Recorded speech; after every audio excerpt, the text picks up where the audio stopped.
Azərbaycan Milli Elmlər Akademiyasının Riyasət Heyətinin növbəti iclası keçirdi. İclasda müzakirəyə çıxarılan ilk məsələ Azərbaycan Respublikasının Prezidenti İlham Əliyevin Azərbaycanın yeni rəqəmsal arxitekturası üzrə vahid fəaliyyət planının müddəaları və Azərbaycan Milli Elmlər Akademiyasının vəzifələri haqqında olub. Akademik İsa Həbibəyli qeyd edib ki, müasir dünyada rəqəmsal arxitekturanı qurmadan hər hansı bir inkişafa nail olmaq qeyri-mümkündür və bu istiqamət dövlətimizin başçısının fəaliyyətində strateji istiqamətlərdən birini təşkil edir. Bu sadəcə şöbənin adının dəyişikliyi deyil, onun funksiyalarının, fəaliyyətinin, əhatə dairəsinin genişliyini etibar edir, deyən akademik İsa Həbibəyli, dövlətimizin başçısının AMIA-nın 80 illik yubiley yığıncağındakı nitqində rəqəmsallaşma, süni intellekt, kiber təhlükəsizliklə bağlı tapşırıqlardan və bu ilin 5 yanvarında yerli televiziya kanallarına müsahibəsi zamanı səsləndirdiyi fikirlərdən irəli gələrək 8 yanvar 2025-ci ildə AMIA-nın Riyasət Heyətinin qərarı ilə elmi müəssisə və təşkilatlardakı elektron xidmətlər şöbələrinin bazasında rəqəmsal elm sahəsi və süni intellekt şöbələrinin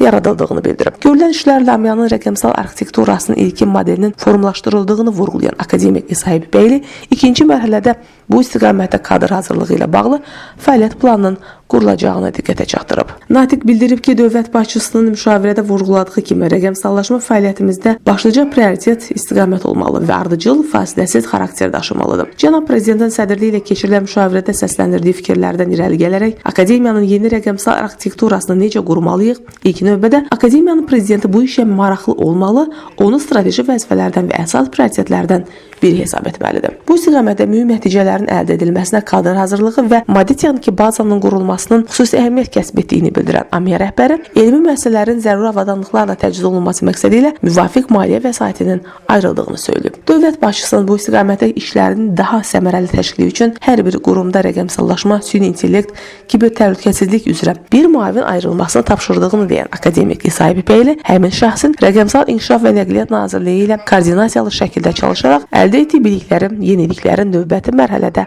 çalışdığı müəssisədə tətbiq edəcəyini bildirib. Diqqətə çatdırıb ki, AMIA-nın vitse-prezidenti akademik Rasim Əliquliyev bu sahə üzrə ölkəmizdə tanınmış alimdir. İnformasiya Texnologiyaları İnstitutuna rəhbərlik edir və rəqəmsallaşma, süni intellekt, kiber təhlükəsizlik üzrə akademiyada bundan sonra da həyata keçiriləcək işlərə nəzarət edəcək. Sonra AMIA-nın vitse-prezidenti akademik Rasim Əliquliyev çıxış edərək qeyd edib ki, dövlət başçısı sədri ilə keçirilən müşavirə bu sayədə işlərin həyata keçirilməsində pərakəndəliyi aradan qaldıraraq idarələr arası koordinasiyalı fəaliyyətə təkan verəcək. Akademik Rasim Əliquliyev həmçinin bu istiqamətdə normativ hüquqi bazanın vacibliyinin Azərbaycan əhalisinin rəqəmsal savadlığının təkmilləşdirilməsindən danışıb. Daha sonra Rəqəmsal Akademiya Süni İntellekt və Elektron Xidmətlər Şöbəsi müdiri, riyaziyyat üzrə fəlsəfə doktoru Fariz İmranov çıxış edərək AMIA-da elektron xidmətlər sayəsində əldə olunmuş nailiyyətlərdən danışıb və hazırda icra olunan işlər barədə məlumat verib. Müzakirələrdən sonra Riyasət Heyətinin qərarı ilə dövlət başçısı sədrliyi ilə keçirilmiş müşavirədə irəli sürülmüş müddəalar və səsləndirilmiş yanaşmalar əsası götürülməklə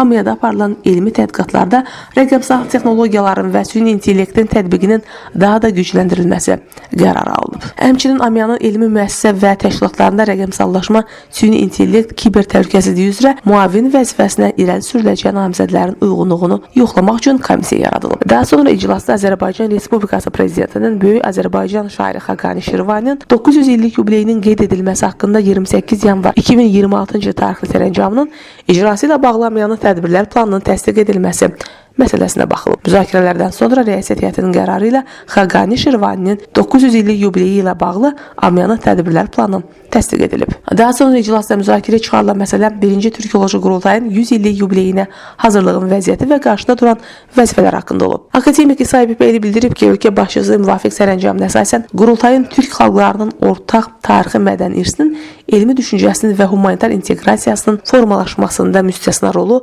xüsusi vurğulanaraq yubiley tədbirlərinin keçirilməsi tapşırılıb. Bundan sonra tədbirlər planı təsdiq olunub və Qurultayın yubileyini hazırlığın yüksək səviyyədəki təşkili məqsədi ilə akademik İsa Həbibəylinin sədrliyi ilə komissiya yaradılıb. Hazırlıq prosesində beynəlxalq elmi əməkdaşlığa xüsusi önəm verilib. Tədbirlərdə Türkiyə, Qazaxıstan, Özbəkistan, Qırğızistan, Türkmənistan, Macarıstan, Rusiya Federasiyasının türk xalqları yaşayan regionlara, eləcə də digər ölkələrdən olmaqla 50-yə yaxın türk dünyasını təmsil edən nüfuzlu alim və elm xadiminin iştirakı planlaşdırılır. Eyni zamanda iclasda AMIA-nın prezidenti akademik İsa Həbibəylinin Yunanistanın paytaxtı Afina şəhərində keçirilən Beynəlxalq Akademiyalar Birliyinin təsis konfransında iştirakının yekunları haqqında məlumat dinlənilib. Leyli Namiq qızı Ziya Xudiyev, Fərid Həşimov, Elm.